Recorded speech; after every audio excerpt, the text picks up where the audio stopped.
When the trumpet of the Lord shall sound, and time shall be no more, and the morning breaks eternal, bright and fair. When the saved of earth shall gather over on the other shore, and the roll is called up yonder, I'll be there. When the roll is called up yonder, when the roll is called up yonder, when the roll is called up yonder, when the roll is called up yonder, I'll be there. On that bright and cloudless morning, when the dead in Christ shall rise, and the glory of his resurrection share. When his chosen ones shall gather to their home beyond the skies, and the roll is called up yonder, I'll be there. When the roll is called up yonder, when the roll is called up yonder, when the roll is called up yonder, when the roll is called up yonder, I'll be there. Let us labor for the Master from the dawn till setting sun. Let us talk of all his wondrous love and care. Then when all of life is over and our work on earth is done, and the roll is called up yonder, I'll be there. When the roll is called up yonder, when the roll is called up yonder, when the roll is called up yonder, when the roll is called up yonder, I'll be there.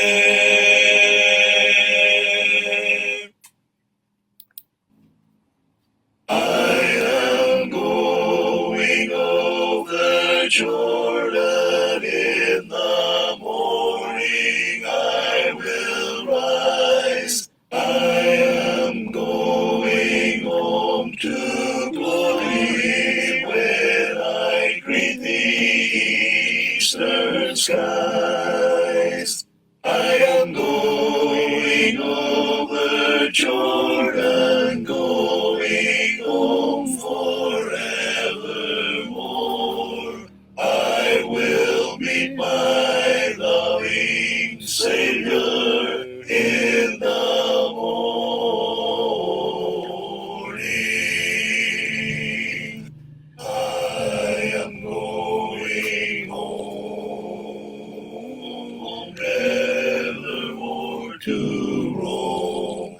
I am going over Jordan in the morning.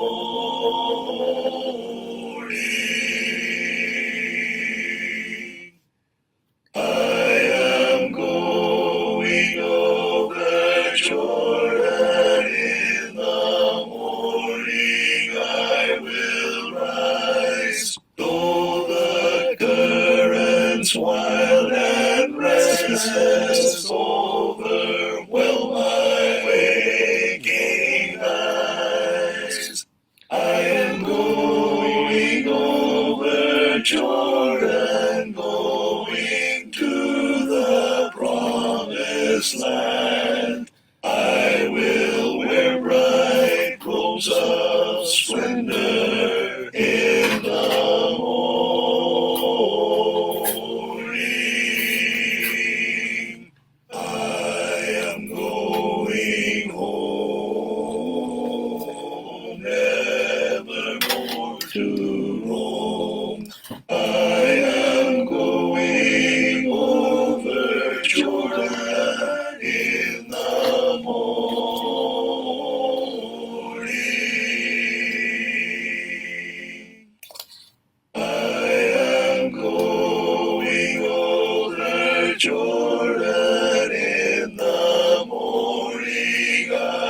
and the Father in the morning.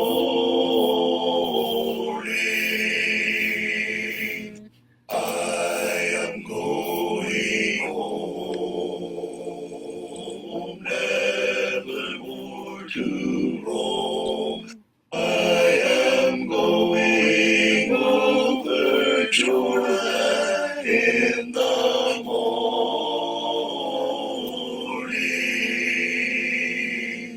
I am going home, nevermore to roam. I am going over Jordan in the morning.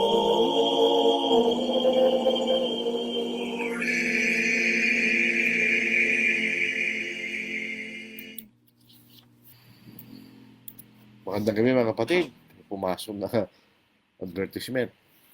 Magandang gabi mga kapatid at Friday po ng gabi, alas 8. So oras po ng ating Facebook Live. Nakompleto po natin ngayon sa linggong ito, Monday, Wednesday, Friday. Ano po. Bukas po ay meron pong Gashel meeting dyan sa may San Jose City nearby Siha. At ang makakaral po doon si Brother Aris Bautista at ang mga speaker si Brother Sammy Graneta, si Brother Jojo Takbad, at saka ang lilingkod, at si Brother Moses Quinto. Sa lahat po ng mga speaker po ay si Brother Quinto lang po ay hindi preacher, ano po, siya miyembro po sa church po dyan sa may Birones Village, Angeles City, Cabanatuan City. Ito po yung venue, ano po, Continental. Continental po yung pangalan ng venue sa Barangay Tulat. Actually, kay Congressman Cocoy Salvador po yun. Pero ang pangalan po yung Continental Resort. So, sa Barangay Tulat. Hanapin na lang po yan sa Waze. Makikita po ninyo yung lugar ng pagtitipunan sa bukas ng umaga hanggang hapon po yan. Ang tema po ay Grace. So, yun po ang ating paanyaya sa mga kapatid na gusto mag-attend sa Gashel meeting po ng Church sa San Jose City, Nueva Ecija. So, sa gabing ito, ang ating pong pag-aaral na isa pong pananaw ng mga premillennialist na yun daw pong lupang ipinangako ng Diyos kay Abraham, later on Abraham, ay hindi natupad. It was not fulfilled. At kaya nga po, sabi nila, because it was not fulfilled, so darating muli ang Panginoon sa loob ng 1,000 years. Na po, maghahanap 1,000 years doon sa lupang iyon na ipinangako ng Diyos kay Abraham na di umano, allegedly, ay hindi po tinupad ng Diyos. Yun po ang ating pag-aaralan ngayon. So, binabati natin ang ating mga kakabsat.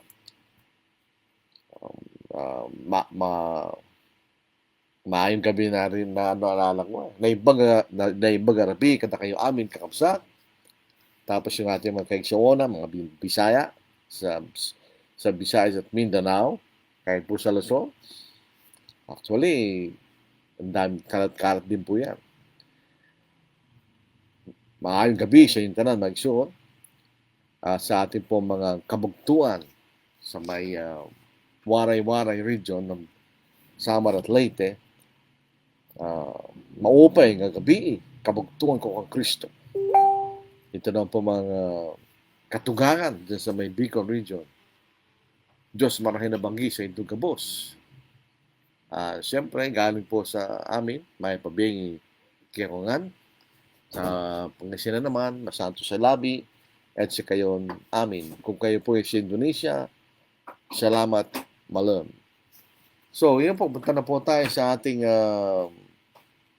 May talo siya, nagpunta ni brother niya. Dito po sa ating pag-aaralan, ito po ang premillennialism. Ito yung doktrina na dahil po ang kaharian daw ay na-postpone allegedly, di umano, sa unang pagdating ng Panginoon. Kasi darating uli at itatatag po niya yung kaharian na yun doon sa lupain na ipinangako ng Diyos kay Abraham na again, allegedly, hindi natupad. So mayroon pong future, literal 1,000-year earthly kingdom para matupad yung mga pangakong ito na sinabi ng Diyos sa Old Testament doon sa physical na lupa na ipinangako ng Diyos kay Abraham. So, ang aspekto po ng premillennialism tungkol sa promised land, yung literal interpretation, tama naman po yun. Yung pinangako lupain ng Diyos kay Abraham sa Genesis 15 ay isang literal na lupain. Hindi po ito tungkol sa langit. So, tama po yun. Yung sinasabi nilang literal interpretation, the boundaries described in Scripture from the river of Egypt to the Euphrates are seen as real geographic territory, not an allegory for heaven. Tama po yun. Pero promised land sa langit, in the future, yan ang ating eternal home. Pero sa Genesis 15, ito po isang physical na literal na lugar. At ito pong sa restoration of Israel, ito po yung pangunahing turo nila is that the Jewish people will be restored to the land of Palestine, an event closely tied to the end times and the second coming of Jesus Christ. So, magbabalik daw po yung bansang Israel, physical Israel, doon sa lupang ipinangako. At of course, yung millennial kingdom, yung 1,000-year reign sa lupa. So, yun po ang kailang paniniwala. Yun pong totoong may pangakong Diyos na lupain kay Abraham. Unang-una, kung babasahin na sa Genesis chapter 12, nung inutusan ng Diyos si Abraham na lisanin niya ang lupain ng kanyang mga magulang, mayroon siyang actually dalawa. Pero pwedeng tatlo, pwedeng dalawa. Depende sa pagtingin. So Genesis chapter 12, verse 1 to 3, Now the Lord has said to Abram, alam po niyo, pag ang Diyos ay nangangako at nakikipagkatipan, ang ginagamit niyang pangalan ay yung YHWH. I am who is always existing. I am. So the Lord had said to Abram, get out of your country, from your family, from your father's house, to a land that I will show you. I will make you a great nation. I will bless you. I will make your name great, and you shall be a blessing. I will bless those who bless you, and I will curse him who curses you. And in you all the families of the earth shall be blessed. Sabi niya rito, to a land that I will show you, and I will make you a great nation. So may pangakong lupain dahil ang isang gagawin siyang dakilang bansa, ay nangangailangan nyo ng lupain. Paano ka magiging bansa kung wala kang lupain? Pero 3 chapters later, sa Genesis chapter 15, verse 13, sinasabi rito ng Diyos kay Abraham ang bansang magagaling sa kanya. Sinabi ng Panginoon sa Genesis 15, verse 13 to verse 15, sinabi ng Panginoon kay Abraham, tunay na dapat mong malaman na ang iyong binhi ay magiging tagibang bayan sa lupaing hindi kanila. At sila'y magiging maalipin doon at sila'y pahirapan sa loob ng 400 taon. Ngunit ang bansang kanilang paglilingkuran ay aking ahatulan, at pagkatapos aalis sila may malaking kari-arian. Subalit ikaw ay payapang tutungo sa iyong mga ninuno, at ikaw ay malilibing sa panahong lubos ng iyong katandaan.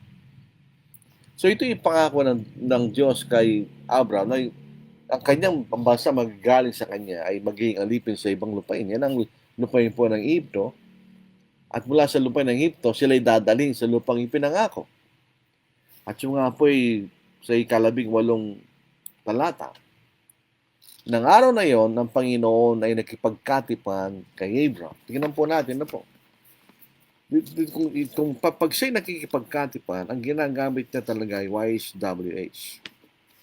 Yun po talaga, makikita yung pattern sa banal na kasulatan.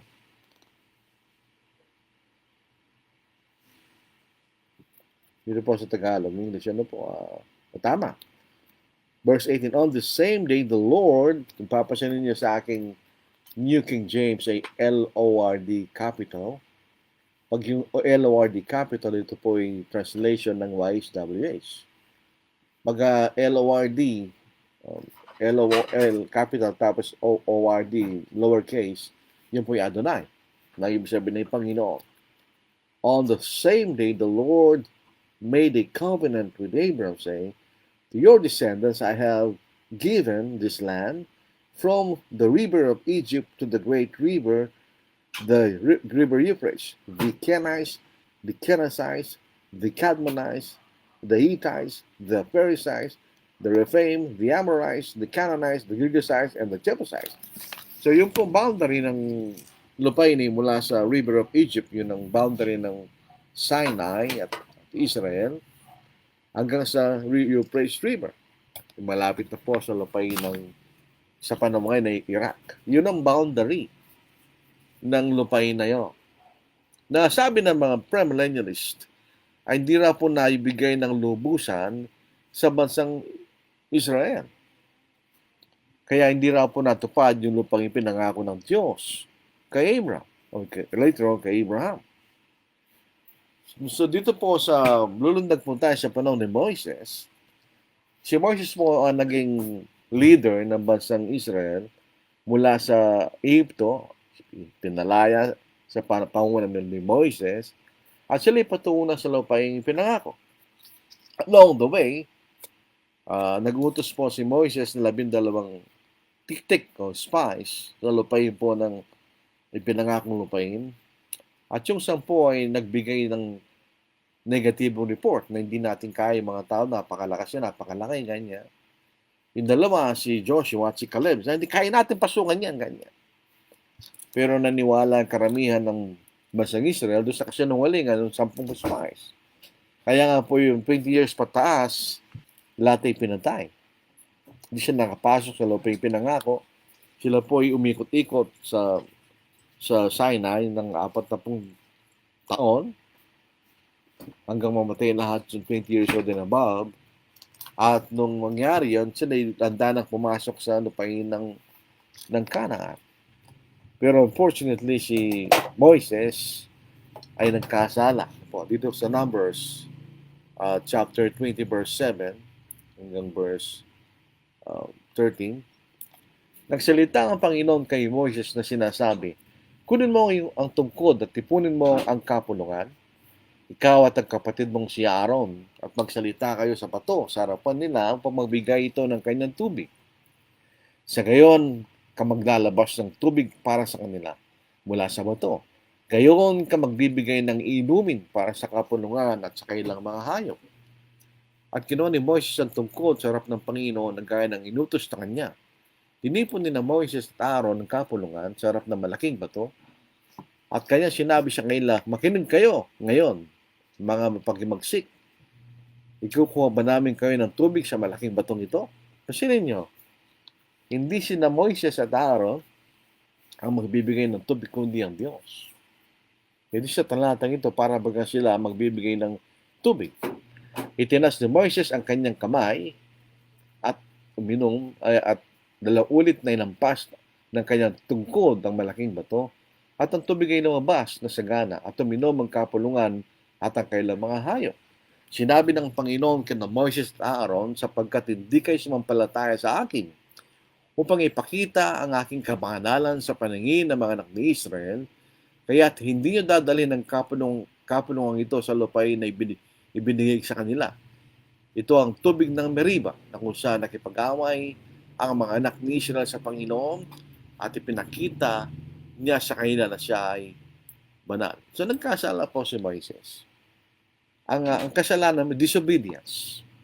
Sabi ng Panginoon, kausapin mo yung bato, pero instead, pinupong niya. Kawalan ng pananampalataya, tiwala sa Diyos.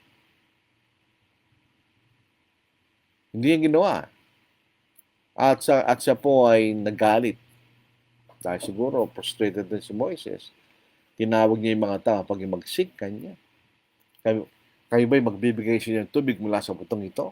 So they took credit of the miracle rather than attributing it to God. So bigyan nila ng karangal ng Diyos. Sila ang parang kumuha doon sa karangalan na yun. So ito ay public failure dahil ito po ay nangyari sa harapan ng kongregasyon. Kaya ito ang dahilan bakit si Moses hindi nakarating sa pangakong lupa. Pinakita lang sa kanya ng Diyos. Pero hindi siya nakapasok doon. Dito sa Deuteronomy chapter 34, verse 1 to 4, pagkatapos ay umakyat si Moses sa bundok ng Nebo,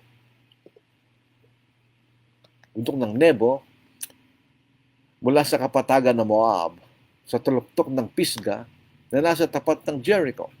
At ipinakita sa kanya ng Panginoon ang buong lupain ng Gilead hanggang sa Dan, ang buong Naphtali, ang lupain ng Ephraim at ng Manasseh, at ang buong lupain ng Judah hanggang sa dagat sa kanluran, at ang Negev at ang kapatagan ng libis ng Jericho, nilungsod na mga puno ng palma hanggang sa Zawar. At sinabi ng Panginoon sa kanya, itong lupain na aking ipinangako kina Abraham, Isaac at Jacob, na sinasabi, aking ibibigay sa iyong binhi, aking ipinakita sa iyo, ngunit hindi ka daraan doon. So hindi siya nakapasok doon. Pero ito na po yung lupain na ipinangako ng Diyos. Kaya Abraham sa Genesis chapter 15. So instead na si Moises ang nanguna sa bansang Israel, ito si Joshua. Ito po yung napakabigat na obligasyon. Nadadalhin mo ang 600,000 kanalakihan, 600,000 men, wala pa yung mga kababaihan at mga anak. So kung titingnan po natin, milyon yan. Kasi kung 600 kalalakihan, or assuming na sila lahat ay may asawa, so times 2, 1.2 million na yun. Paano pa yung mga anak nila? So ito yung milyon-milyon mga tao, papasok sila doon, at kayo lang kukunin ng lupain sa mga tao na nakatira doon. Kasabi ng Panginoon, basahin po sa Joshua chapter 1, nangyari nga pagkamatay ni Moses na lingkod ng Panginoon, ang Panginoon ay nagsalita kay Joshua na anak ni Nun, na lingkod ni Moses na sinasabi, si Moses na lingkod na aking ipatay na. Tumindig ka at tumawig sa ordang ito, ikaw at ang buong bayang ito hanggang sa lupain na aking ibibigay sa kanila sa mga anak ni Israel. Bawat dakong tungtungan ng talampakan ng iyong paa ay naibigay ko na sa iyo. Gaya ng sabi ko kay Moises. Tignan nyo, ito'y biyaya ng Diyos. Hindi po ito naibigay. Pero sabi niya, naibigay ko na sa inyo kanya. So yun ang biyaya. Pero meron silang gagawin para makamtan nila yung lupa na yun naibigay na sa kanila. Mula sa ilang at sa Lebanon na ito hanggang sa malaking ilog ng Euphrates, sa Euphrates, sa buong lupain ng mga Hiteo hanggang sa malaking dagat, sa dakong nilulubugan ng araw ay magiging inyong nasasakupan. Walang sinumang tawang tatagumpay laban sa iyo sa lahat ng mga araw ng iyong buhay. Kung paano kayo nagsama ni Moises, ako'y makakasama mo rin. Hindi kita iwan, hindi pababayaan man. Magpakalakas ka at magpakatapang na mabuti. Gawin mo ang ayon sa lahat ng kautusang iniutos ko sa ni Moises na aking lingkod. Huwag kang liliko sa kanan o sa kaliwa upang ikaw ay maging magtagumpay saan ka man pumunta. Sa aklat na ito ng kautusan ay huwag mong alisin sa iyong bibig, kung dito ang iyong pagbubulay-bulayan araw at gabi, upang iyong masunod ang ayon sa lahat na nakasulat dito, sapagkat kung magkagawi inyong pagiginawahin ang iyong lakad at magtatamo ka ng tagumpay. Hindi ba't inutusan kita? Ikaw ay magpakalakas at magpakatapang na mabuti. Huwag kang matakot, di man paypay, sapagkat ang Panginoong Diyos ay kasama mo saan ka man pumaro. So ito yung pangako ng Diyos kay Joshua, na siya magpakatapang na niya at magpakatatag.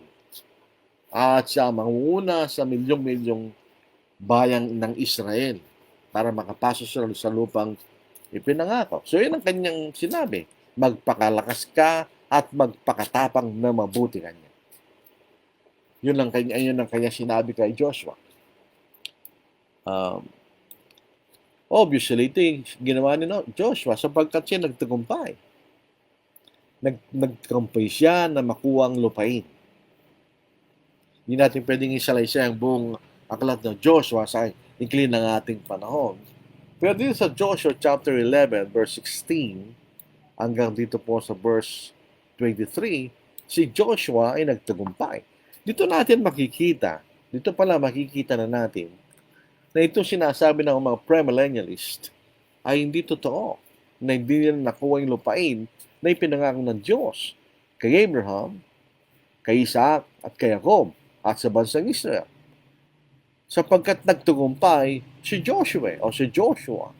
Dito sa Joshua 11, chapter 11, verse 16, hanggang dito po sa verse 23, kaya't sinakop ni Joshua ang buong lupain niyo.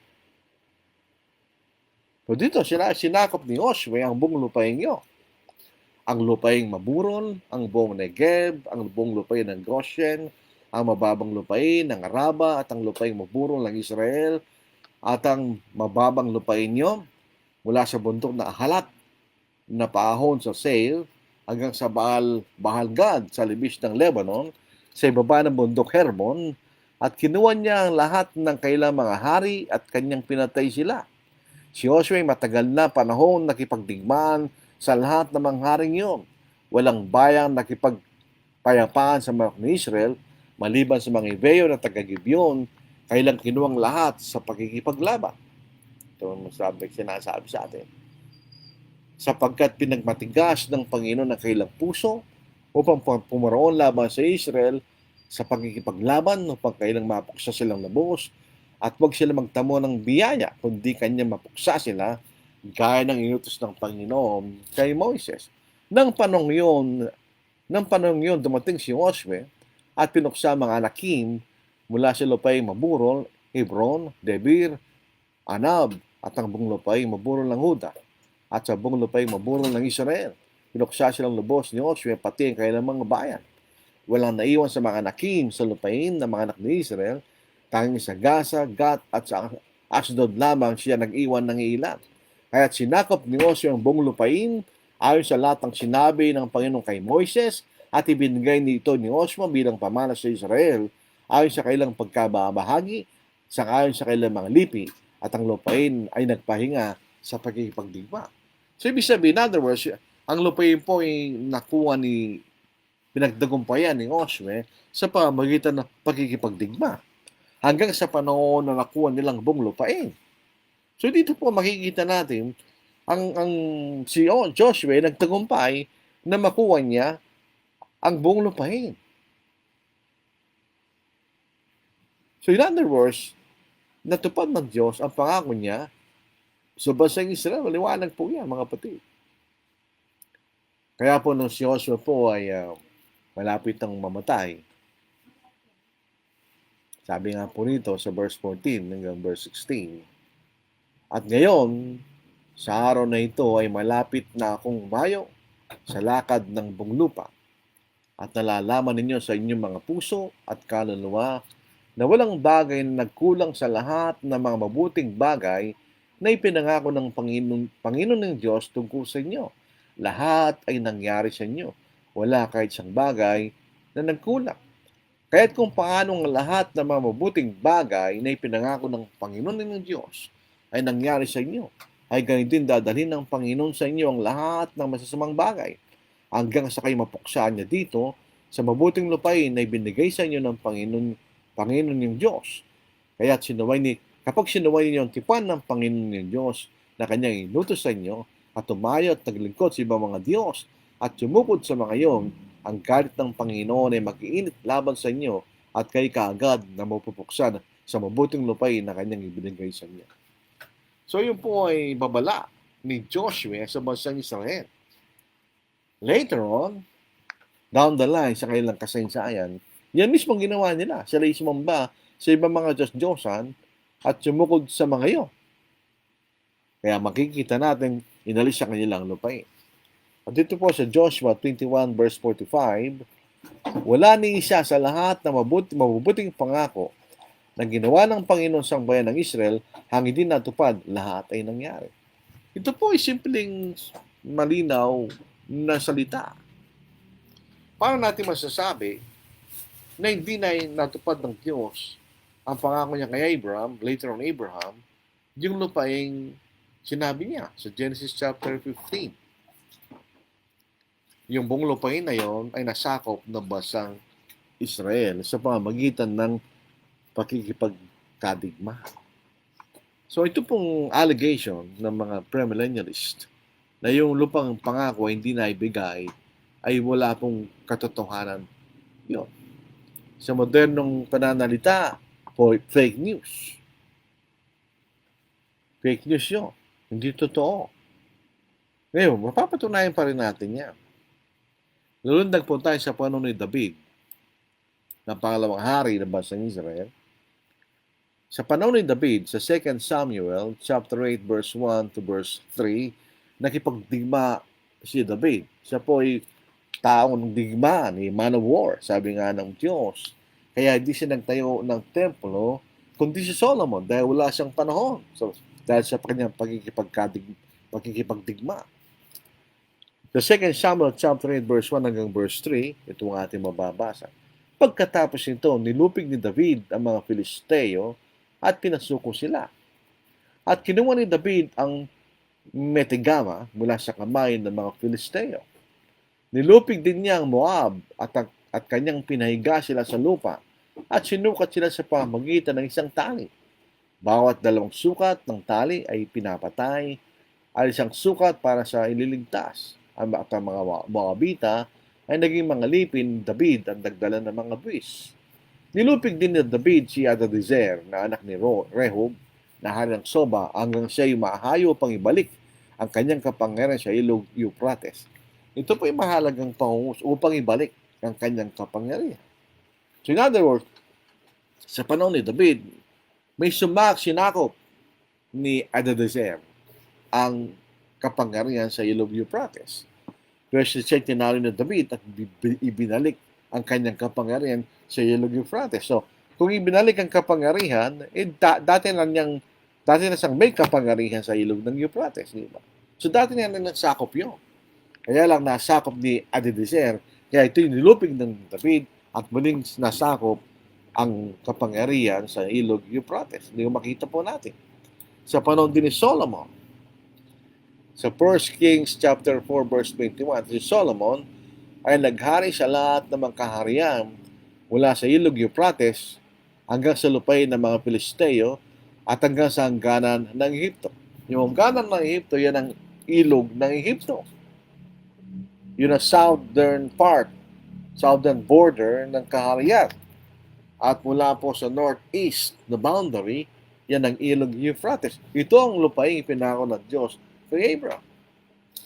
So makikita po natin yung land and nation promise were fulfilled. Kaya po yung pananaw na si Kristo babalik to be able to claim the promised land and to establish a literal physical kingdom for 1,000 years is wrong dahil binigay ng lupain na ito. Kaya lang, sa pangako po ng Diyos sa bansang Israel, mayroong probisyon. Once they will violate the law, lalong higit kung sila po ay sasamba sa ibang mga Diyos at paglilingkuran ng mga Diyos na ito, babawin ang lupain mula sa kanila. Dito po sa Deuteronomy chapter 28 verse 63, kung paano ang Panginoon ay natutuwa ng gawan kayo ng mabuti at paramihin kayo, ay gayong magagalak ng Panginoon sa inyo na kayo lipulin at puksain. Kayo palalayasin sa lupain na inyong pinapasok upang kinin. Pangangalating kayo ng Panginoon sa lahat ng mga bayan mula sa isang dulo ng lupa hanggang sa kabilang dulo ng lupa.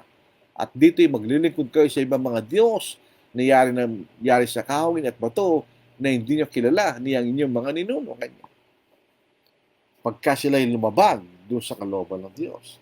Maliwanag pa rin sa binasa natin kanina, dito po sa Joshua chapter 23 verse 15. Kaya't kung paano nga lahat ng mabuting bagay na ipinangako ng Panginoon ninyong Diyos ay nangyari sa inyo, past tense, ay gayon ding dadalhin ng Panginoon sa inyo ang lahat ng masasamang bagay hanggang sa kayo mapuksan niya dito sa mabuting lupain na ibinigay sa inyo ng Panginoon ng Diyos. Kapag sinuway ninyo ang tipan ng Panginoon ng Diyos na kanyang inutos sa inyo at tumayo at naglingkod sa ibang mga Diyos at sumukod sa mga iyon, ang galit ng Panginoon ay mag-iinit laban sa inyo at kayo kaagad na mapupuksan sa mabuting lupain na kanyang ibinigay sa inyo. So yun po ang blessing kung kayo susunod and punishment kung kailalabag. Yun makikita nating talata, mga kapatid. Ano po? So, ibig sabihin, kung sila po ay magiging masunurin, mananatili sa kailangang lupain. Pero pag sila po ay naging soil, sila po ay palalayasin sa lupain. Yan ang makikita natin. Yung po sa buong aklat po ni Isaiah, marami pong bahagi doon na tungkol sa mga Diyos-Diyosan at naggalit ang Diyos. Kaya dahil di sila nagsisi, pinalaya sila sa lupain, dila sa lupain ng Babylon. Yung po tinatawag ng Babylonian captivity. Pero sa pananaw ng Roman Catholic Church, hindi lang po yun ang Babylonian captivity. Ito po nagkaroon po ng panahon na nagkaroon ng dalawang pope. Yung pope at saka anti-pope. Yung daw po Babylonian captivity. Hindi. Sa Biblia, yung tinatawag na Babylonian o Babylonian captivity, a 7th-year exile of Judah to Babylon. Approximately 586 to 539 BC. Ito po ay documented sa Jeremiah at sa Pangalawang Hari at sa Daniel. Ito magiging alipin sa lupain ng Babylon. So, nagkasala ba sila? Nagkasala sila. Kaya po sa Jeremiah, chapter 25, 11 to 12, ang buong lupain ito ay magiging guho at katatakutan. At ang mga bansang ito ay maglilingkod sa hari ng Babylonia sa loob ng 70 taon. At pagkalipas ng 70 taon, parurusahan ko ang hari ng Babylonia at ang bansang yun, ang lupain ng mga Kaldeo, dahil sa kailang kasamaan, sabi ng Panginoon, at gagawin ko yung wasak magpakailanman. Yun po sa Isaiah chapter 13 at chapter 14. Ngayon po, papunta po tayo sa dating lupain ng Babylon. Ang makikita lang po niya isang mound at mga damo na kinakainan ng mga hayop. Hindi na muling tumayo ang lungsod ng Babylon. Dito rin po sa 29 verse 10 ng Jeremiah hanggang verse 14, sapagkat ganito ang sabi ng Panginoon, kapag naganap na ang 70 taon para sa Babylonia, dadalawin ko kayo at tutuparin ko sa inyo aking pangako at ibabalik ko kayo sa dakong ito, sapagkat nalalaman ko aking mga panukala para sa inyo, sabi ng Panginoon, mga panukala para sa kabubuti at hindi sa kasasama, upang bigyan kayo ng kinabukasan at ng pag-asa. At kayo tatawag sa akin, at ako'y lalapit at dadalangin sa akin at diringgin ko kayo. Hanapin niyo ako at matatagpuan kapag hinanap niyo ng inyong buong puso. Ako inyong matatagpuan, sabi ng Panginoon, at ibabalik ko ang iyong mga kayamanan, titipunin ko kayo mula sa lahat ng mga bansa, sa lahat ng dako na aking pinagtabuyan sa inyo, sabi ng Panginoon. Ibabalik ko kayo sa dakong pinagkunan ko sa inyo tungo sa pagkabihan. So, ibabalik sila ng Diyos after 70 years. Pero siya naging alipin sa loob ng 70 years. Hindi po minsanan yan. Hindi na minsanan sila pumunta ron, by batch. Pero ang 70 years, ang pinaka-total ng kailang pagkalipin mula sa lupa, patungo sa lupain ng Babylon. Ngayon, nung sila'y bumalik, yun na po yung dinaka nila. Dahil nung sila po ay pinalaya mula sa lupain ng Babylon, nang namumuno yung mga Medo-Persian, sila lang may-ari ng lupain. Pagkatapos na talo Medo-Persians, yung mga Grego, yung mga Grecian, sa pangunan ni Alexander the Great. At pagkatapos siya ng Roman Empire. Pagdating po natin sa panahon ng Kristo na ating Panginoon, ang namumuno sa lupain ay ang Roman Empire. So dito po sa simpleng payak na pag-aaral po natin, natupad po yung pangakong lupain. Natupad din yung pagkatatag ng bansang Israel. At later on, doon sa kaharian, natupad rin ang desisyon. Kaya hindi na kailangan bumalik ang Diyos, ang ating Panginoon, tuntong sa lupa at maghahari ng 1,000 taon sa lupain ng Israel, isang literal, physical na kaharian, hindi totoo yun. Dahil noong sumulat si Pablo sa mga taga-Colosas, nandoon na ang bansang ang kaharian ng Diyos. Ito yung naitatag na. Basahin po natin na po. Sa Colossians chapter 1, verse 13, hindi po nagkakamali. 13. He has delivered us from the power of darkness and conveyed us into the kingdom of the Son of His love. So, meron na yung kaharian. Paano sila ililipat sa isang bagay na hindi po umiiral? Ganun po sa Revelation. Maraming talata, pero pipili lang po tayo ng ilan. Sa Revelation chapter 1, si John ay nasa kaharian. Paano siya mapupunta sa kaharian kung wala pang kaharian? So Revelation chapter 1 verse 9, I, John, both your brother and companion in the tribulation and kingdom and patience of Jesus Christ, was on the island that is called Patmos for the word of God and for the testimony of Jesus Christ. Sabi rito, I, John, both your brother and companion in the tribulation and kingdom and patience of Jesus Christ. Nasa kaharian siya. So, paano siya mapupunta sa kaharian na hindi pa umiiral? So, hindi totoo yung kaharian po ay na-postpone. Alam niyo, ito mga premillennialist, pinakikita nila ang Diyos na mahinang klaseng Diyos. Number one, nangako sa lupain, hindi naman daw binigay. Hindi na lubos ang ibinigay sa bansang Israel. Nangako na may tatatag ang kaharian sa panahon ng kaapat na hari mula kay Nebuchadnezzar. Ang Roman Empire, hindi rin ginagawa ng ating Panginoon. At ang kapalit noon daw ay ang pagkatatag na sa iglesia. So, anong lilitaw dyan? Ang Diyos ay may walang kapangyarihan. Sabi nga po ng Diyos, walang bagay na mahirap sa Diyos. Pagkatapos hindi niya maitatatag ang mga pinangako niya. Anong klaseng Diyos ang inilalarawan ng mga premillennialist? So, ito po isang kakilakalabot na bagay na itinuturo ng mga premillennialist na ito. So, natupad ba at binigay ang lupain sa bansang Israel? Ay sa binasa natin sa Biblia, ay natupad ka. So, ito po ang ating pag-aaral po sa gabing ito. Tignan po natin kung may mga tanungan o observation na kailangan natin sagutin. Tignan ko po, ano po. Ito. Jeremy B. Joji. Maayong gabi sa tanan, igsuon sa Ginoo. Ibig sabihin niya, magandang gabi sa lahat ng mga kapatid sa Panginoon. Alam niyo, minsan pinagtatawanan po natin yung panalangin, Aba, Ginoong Maria, di ba? Alam niyo, salita Ginoo doon ay Panginoon. Sa mga Bisaya, ang Ginoo, hindi yung mister. Ang Ginoo ay Panginoon. Gillian Lel, good evening. Ray Lagasca Libatiki, taga Baguio po. Good evening, kakabsat.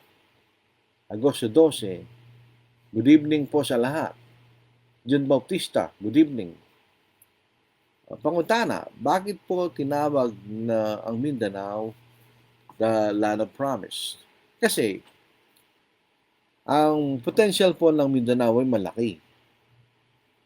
Noong panahon na pinapunta roon ng presidente, hindi ko lang sino, na pumunta sila sa yung mga tao sa Luzon, Visayas, pupunta sila sa Mindanao, homestead ang tao doon. Pag nilinis mong lupain, ito'y magiging sayo.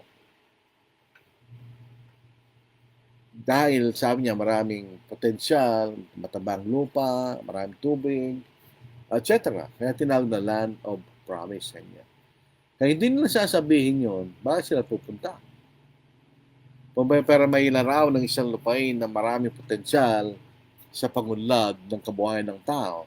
So nagpunta roon ng maraming taga-Luzon, usually mga Ilocano, at mga Bisaya, mga Ilonggo at mga Cebuano. Pumunta sila sa Visayas, sa Mindanao. At dahil doon tinawag siya Land of Promise. Pero obviously, hindi ito yung pangakong lupain na sinasabi sa Biblia. Kaya wala naman po sa Biblia Mindanao. Kung ating titignan mabuti ang kasaysayan po ng Mindanao. Ano po? So, hindi yun ang ibig sabihin ng tinawagan na ng promise na Mindanao. Randy Kalilong Senis, may pabing kapatad, na ibang Arabi, kadakayan, kakabsat. Ito po ay Ilocano. Magandang gabi sa inyong lahat, mga kapatid. Ibanya Senior Sani, a blessed greetings of good evening to all. Yung taga-tira po sa Kamiling, pero nakakal din po sa Paniki. Edna Delfina Villamayor, magandang gabi po sa ating lahat. Sa po yung dating, pati si Brother Noe, sila po dating sumasamba sa Angeles, pero bumalik na po sila sa kanilang bayan sa Dolores, Quezon. Ito yung sagot ni Brother June. Ang Mindanao ay may malawak na fertile lands na angkop sa agrikultura, gaya ng palay, mais, niyog, saging, pinya, kape, kakao. Kaya nakita dito bilang lugar na may pangako ng kasaganaan. Mayroon din itong yamang tubig, kagubatan at mineral. Tama po yun. Ang salitang promise ay hindi direktang galing sa Biblia, hindi ito yung promise land. Hindi nga po talaga. Ano lang po, ibig sabihin, ito po ay isang lupay na punong-puno po ng pangako na po. Kaya tinawag na promise land.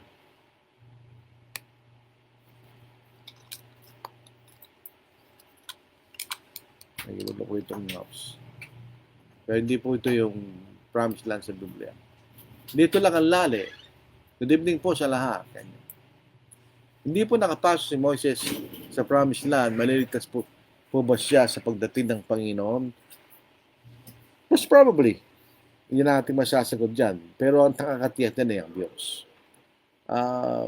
Obviously, si Moises nagsisi sa kanyang pagkakasala na siya po ang pinaka-maamong tao ayon po sa description sa kanya sa Biblia.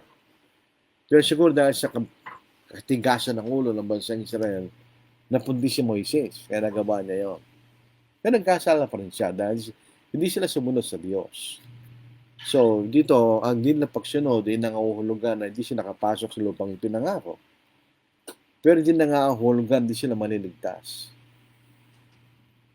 Dahil si Moses po ay lingkod ng Diyos at ay naging tapat na lingkod ng Diyos sa maraming pagkakataon, maliban lang doon sa pagkakataon na yun. Most probably siya maliligtas. Pero makasagot dyan siyempre ang Diyos, hindi tayo. Pero tandaan po natin, ang lesson po noon, isang maling pagkakamali ay mawawala ang iyong pag-asa. Jason Nagbuya, taga Camarines Norte, magandang gabi po kanya. Siya po ay meron po siyang, tignan po natin ng Hebrews chapter 11. Sa Hebrews chapter 11, sinabi po yung mga tao na naging tapat sa Diyos, na iniwan nila ang kailang mga bayan kanya. At sila, kung sila may mga pagkakataon, sila ay pwedeng bumalik sa kailang pinanggalingan. Pero dahil nga po sa naghahanap sila ng mas mabuting bansa, lupain. This is verse 11, chapter 11, verse 13. This all died in faith, not having received the promises, but having seen them afar off, were assured of them, embraced them, and confessed that they were strangers and pilgrims on the earth. For those who say such things declare plainly that they seek a homeland. And truly, if they had called to mind that country from which they had come out, they would have the opportunity to return. But now they desire better, that is a heavenly country. Therefore, God is not ashamed to be called their God, who has prepared a city for them. Kasama rito si Moises. Kasama si Moises. Di ba dito sa verse 23? By faith, Moses, when he was born, was hidden 3 months by his parents, because they saw he was a beautiful child, and they were not afraid of the king's command. By faith, Moses, when he became of age, refused to be called the son of Pharaoh's daughter, choosing rather to suffer affliction with the people of God than to enjoy the passing pleasures of sin, esteeming the reproach of Christ greater riches than the treasures in Egypt, for he looked to the reward. So siya ay tapat na tao sa paningin ng Diyos. So siya po ay hindi nakapasok sa physical na lupain, Pero siya makakapasok sa isang makalangit kanya na lupain. Siya'y maliligtas.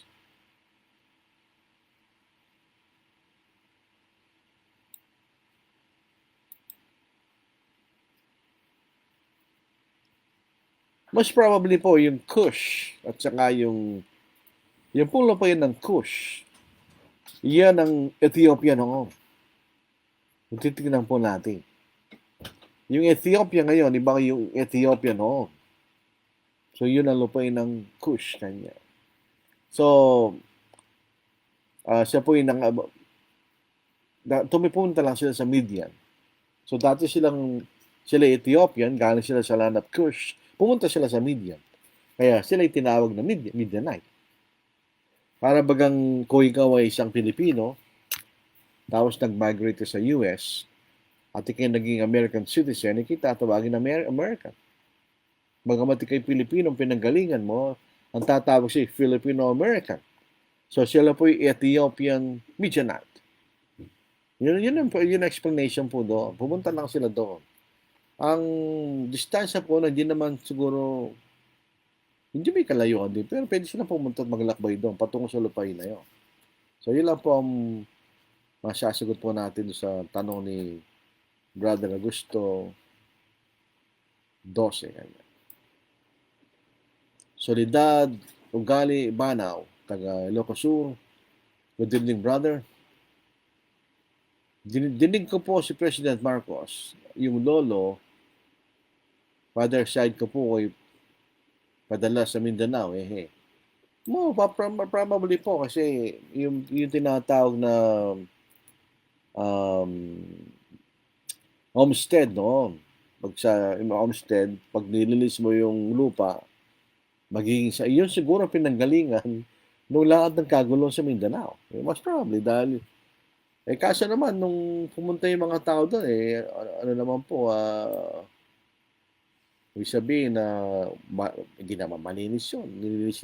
Nilinis ng mga homestead sa napunta sa ngayon later on, inaangkin naman ng mga taga roon. Wala naman silang pakialam. Nung unang panahon. Wala pa akong pinapanaging sa politika na yan. Po. So ito po Kush. Kung titignan yung land of Kush, ano po, sa i-research po natin. Gulong itong mouse.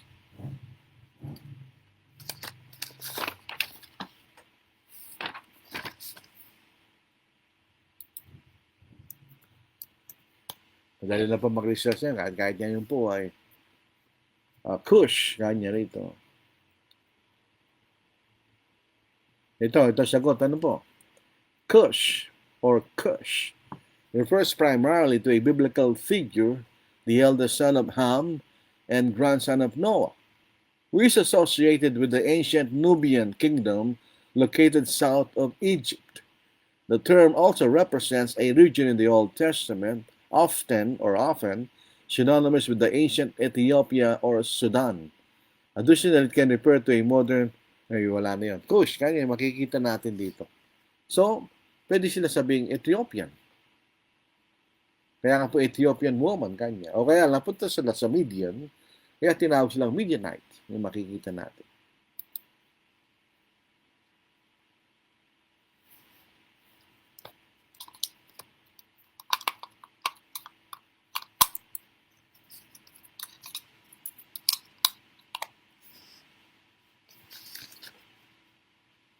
Hindi ko makontrol itong mouse ko. Dito po sa tanong po ni Jeremy B. Georgie. Sa ngayon po, tuloy-tuloy ang paglawak ng teritoryo ng Israel. Magulat na lang po tayo, maaaring sa ating lifetime ay ma-occupy lahat ng boundaries na nangako ng Diyos kay Abraham. Ma-reclaim na, hindi totoo yan. Wala lang po bansang Israel ngayon. Wala lang bansang Israel. Yung bansang Israel sa Biblia, wala na yon. Noong 1870 ay nagiba ang templo sa Jerusalem at ang mga Israelite nagkalat sa iba't ibang lugar. Yung Israel ngayon, hindi yun ang Israel sa Biblia. Ang Israel po ngayon ay gawa-gawa ng Great Britain Dahil ipinangako nila sa mga Udyo na sila babalik sa kailang lupain. Hindi yan ang restoration ng Israel sa Biblia. Premillennialist po yan. Yan ang tinuturo niya. Okay, maniwala dyan. Ang bansang Israel ngayon, hindi Israel sa Biblia. Kapangalan lang, pero hindi sila pareho. Bakit hanggang ngayon, ang Israel at Palestine still nagkakagera pa rin? May ibang kaugnayan nila sa panahon ni King David. May chance pa rin bang magkaayos during... Wala na, hindi na magkakaayos siya kasi political po yan eh. Ang nangyari po kasi diyan, historically, nang pinalayas ng Diyos, nang lumayas ang mga Yudyo sa lupain ng Israel, ang tumira diyan mga Arabo. At ang lugar na tinawag na Palestine. So yung mga tumira diyan, mga Palestinian, actually mga Arabo yan. So sa mahabang panahon, ang mga nakatira diyan ay mga Arabo. Yung mga Udyo, nagsipangalat na yun. Ngayon, nung pagkatapos po ng World War I, noong 1914, nangako po ang Great Britain, yung tinatawag na Zionist movement, na ibabalik ang mga Udyo sa lupain ng Palestine. Pero hindi natupad yan. Nangyari lang yan pagkatapos ng Second World War. Noong Second World War, may bumalik na mga Hudyo sa lupain ng Israel. At noong 1949, dineclare nila ang Republic of Israel at nagkaroon ng gera. Siyempre, magagalit sa mga Palestinong Arabs, tinulungan sila ng mga ibang Arabo at nagkaroon po ng unang gera ng Israel laban sa mga Arabo na nagwagi ang bansang Israel. Marami po yan, 1967, 1973, hanggang sa panahon natin ngayon. Hindi na matatapos yan. Dahil pagka pinag-uusapan yung territory, hindi na matatapos yan. Hanggat sa magkausap sila ng masisina na tapos siya ng gera, pabayaan na lang. Hindi matatapos yan. Pag sa territory, hindi matatapos yan. Pag pinag-uusapan po yung territory ng bansa, may interes ng mga bansa. Hindi naman papayag ang mga Israelita na ibibigay nila ang territory nila sa mga Arabo. Hindi naman papayag ang mga Arabo na manatili sa Israel yung lupain na yun. So ano mangyayari? Gera talaga yan. Hindi matatapos na gera, mga kapatid. So doon po sa kasalukuyang panahon, tandaan po natin lahat ng pangako ng Diyos sa Israel, tapos na natupad yan. Yung lupain, tulad ng ating pinag-uusapan, tupad na yan. Sila naging bansa, natupad na yan. Yung harian, dumating, tapad na yan. So yung mga nangyayari sa Middle East, walang kaugnayan sa Biblia yan. Yung mga premillennialists, kung ikay premillennialist, tinitignan nila yung nangyayari sa Middle East. Dahil umaasa sila na may kaugunahan yan sa pagbalik ng Panginoon at magtatatag siya ng 1,000 taon. Yun ang mga premillennialists. Pero sa Biblia, tapos na yan. Wala lang kaugnayan nangyayari sa Middle East dun sa mga propesiya sa Old Testament. Lahat ng propesiya sa Old Testament ay natupad na sa Bagong Tipan. So ano pa tutuparin? So huwag tayo maniwala dyan. Hindi sinasabi ng Biblia na ang bansang Israel ngayon ay bansa ng Diyos. Tandaan natin, nireject na ng Diyos ang bansang Israel. Hindi sa Matthew chapter 21 verse 43, kailangan po tayo magbasa. Ano po? At pag-aralan po natin. Huwag tayong biglang ang tawag doon, basta-basta na lang maniwala. Sa Matthew chapter 21 verse 43, nireject na ng Diyos ang kaharian ng Israel at ibibigay ng kaharian kaya sa ibang bayan kanya. Basahin natin. At ang ibang bayan na yun ay walang iba kundi ang iglesia ng Panginoon na siyang bagong kaharian ng Diyos. So, Matthew 21 verse 43, therefore I say to you, the kingdom of God, yun ang Israel, will be taken from you.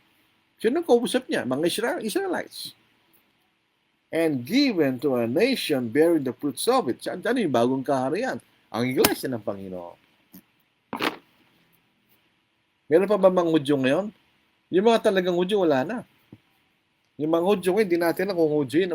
Hindi, kasi yung kailang mga genealogies, yung kailang mga birth certificate, yung nagpapatunay sila galing sa 12, isa sa mga 12 kanin ni Jacob, ay nasunog noong nasira ang templo sa Jerusalem. So wala lang paraan na malaman mo kung ikay Hudyo. Bakit ganon? Dahil nireject na sila ng Diyos. Lahat po ng mga inukom ng Diyos, ginas ng Diyos sa Biblia, nawala lahat yan. Nawala bansang Israel. Yung bansang Egypto, wala na rin yan.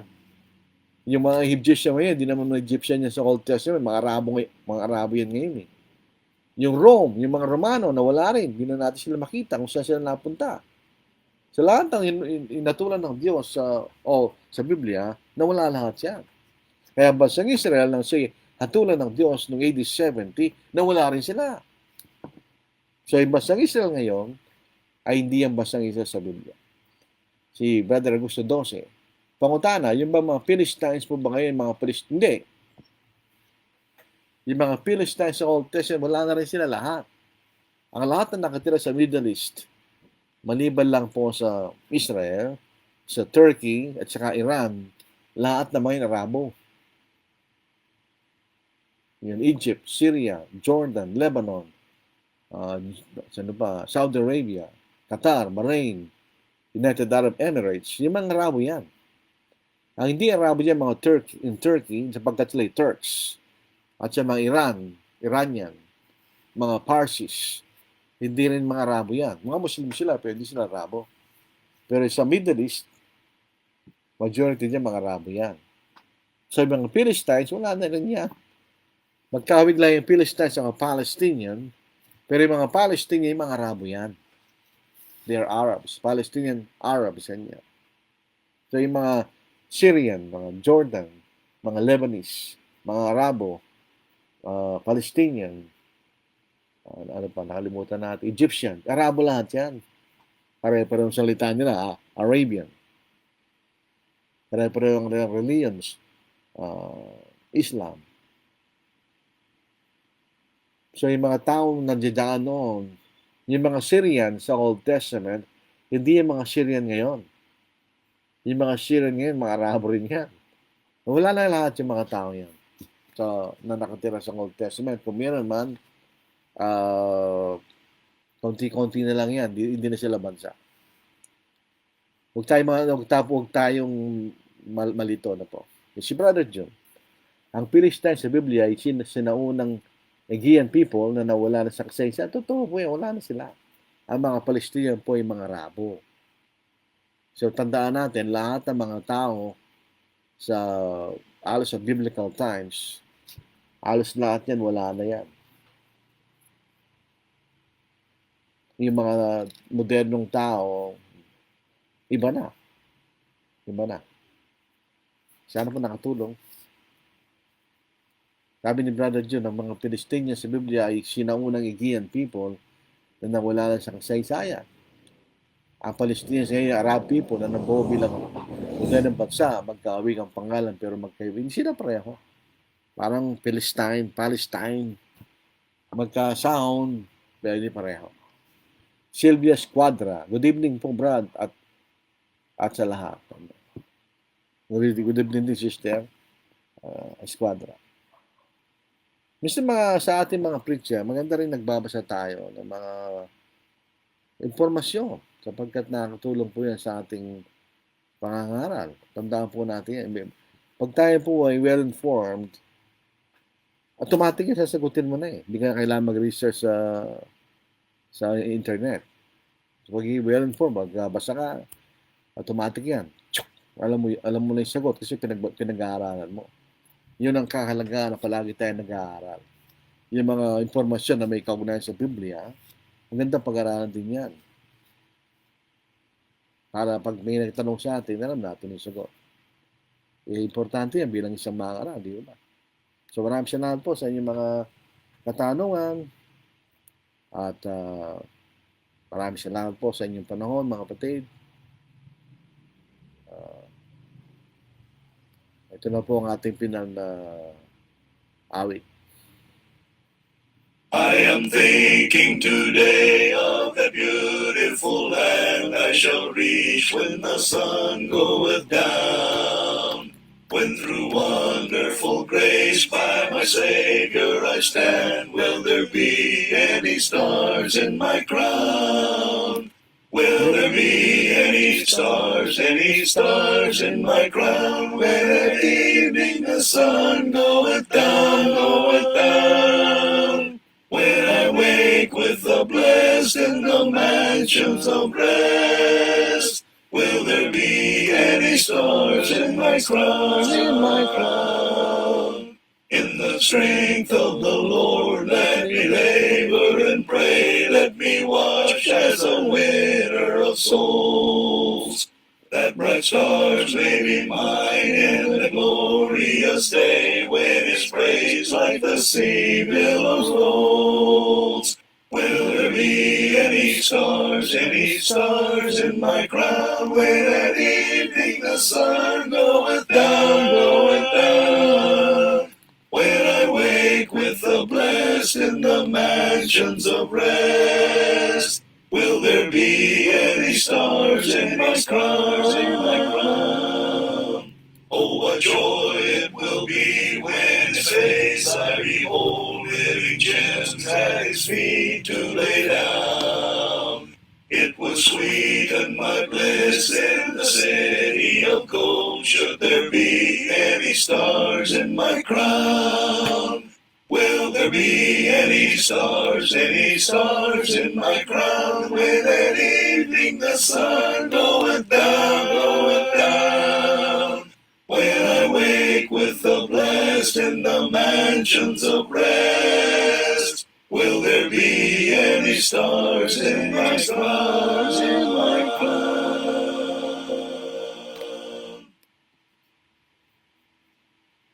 Maraming salamat po mga kapatid. Sa bukas po, loobin ng Panginoon. Yun po ang gospel meeting dyan sa may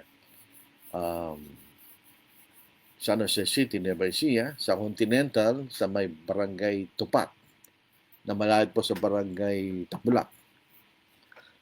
Sabi ko, Barangay Tapulok, hindi po Tabulok, Tabulak. Siguro maraming bulak doon, Tabulak. Ganyan. So doon po, doon ang venue ng gospel meeting. Hindi ko alam kung alas 9 po siguro magsasimula po yan mga kapatid. 9 o'clock in the morning. Ko'y malapit-lapit dyan sa may Barangay Tupat, Barangay taga San Jose City, taga Nueva Ecija. Kayo po ay inaanyayahan sa gospel meeting ng Church of Christ dyan sa may San Jose City. Ang building po nila ay actually ay sa Tabulak. Kaya lang, dahil ginagawa po yung kailang church building, so pasamantala ang kailang venue sa gospel meeting na ito ay sa Continental, sa may Barangay Tupat. Tayo po ay manalangin, pambanal, muli. Kami nagpapasalamat po sa inyo sa lahat ng biyaya at patnubay na binibigay sa amin. Patnubay sa pamagitan ng inyong salita, ng ilaw sa aming mga paa at ilawan sa aming landas. Kami po ay makatungo sa tamang landas patungo sa aming tunay na tahanan sa langit. Sana po ang aming tayong bitihin sa mundong ito ay magpatuloy po kami sa paglilingkod sa inyo na may buong katapatan at buong paglilingkod upang makamtamo namin ng gantimpala ang buhay na wala hanggan. Sana po yan ang aming tanging bitihin sa mundong ito upang sa pag-alis namin sa mundong ito ay nandoon ng pag-asa ng buhay na wala hanggan. Ama, kami po ay humingi ng kalakasan sa inyo at sa pamagitan ng salita na maganap ang mga bagay na gusto namin gawin, pangangalang Ebanghelyo, patagpuan ng mga pusong bukas, andang tumanggap sa inyong katotohanan. Ama, kami po ay nananalangin din sa kasalukuyang panahon na walang katiyakan sa mga bansa, na may mga palitan ng mga teritoryo. Kasama na po ang aming bansa. Sana po ang aming mga namamahala ay magkaroon karunungan upang kanilang mapanatiling katiwasyan at kapayapaan sa aming bayan. At ang lahat ng mga ito ay aming inihi, dakilang pangalan na ating tagapagligtas. Amen. Maraming salamat. Kita tayo muli, Lord willing, sa araw po ng Lunes. Pebrero na po yun. Pebrero na. Tapos na po ang January bukas. Ang susunod po ay Pebrero na. Kabilis po ng panahon. Maraming salamat po. Ingat po tayo. God bless.